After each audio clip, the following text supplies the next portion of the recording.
I'm Brittany Lewis with Forbes Breaking News. Florida Governor Ron DeSantis blamed the Biden administration for rising prices during Friday remarks. He called the most recent Consumer Price Index report, quote, brutal. The Labor Department revealed Friday that inflation hit a 40-year high and unexpectedly spiked 8.6%. DeSantis also knocked the current administration for record high gas prices, which Biden has blamed on Russia's war on Ukraine. Listen in for more from the Florida Republican. I do think it's sad to see some of the economic numbers with the Biden inflation coming out. 8.6%. They tried to say, first they said it wasn't going to happen, then it was transitory, then it would basically kind of solve itself. They said it was going to moderate 2 months ago, and now it's accelerating, and you have energy, groceries, all the things that really, really matter are just going through the roof. And the sad thing is you see people filling up their gas tanks, you see people struggling at grocery stores.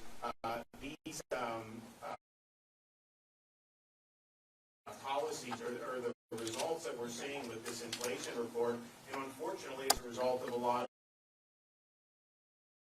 of bad policy choices that have been made over the last year and a half. You don't declare war on American energy and undercut our energy independence and think that that's going to lead to more affordable energy for people. Of course not. It's caused it to go up. You don't print trillions and trillions of dollars and think that that's somehow not going to be reflected in rising prices and rising inflation. And so it's frustrating to see that happen because I think it didn't need to happen.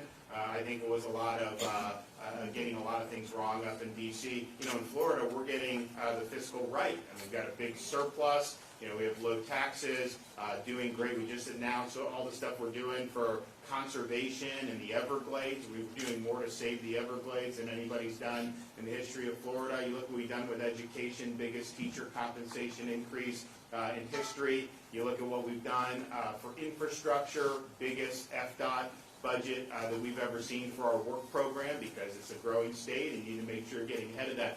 So we're hitting the things that are right. Our approach has been very solid, and it seems like the last year and a half are doing what we're doing, and everybody who's working throughout the country, not just Florida, their lives have been made more difficult by some of these big-time policy errors in Washington, D.C. So it was a brutal report today.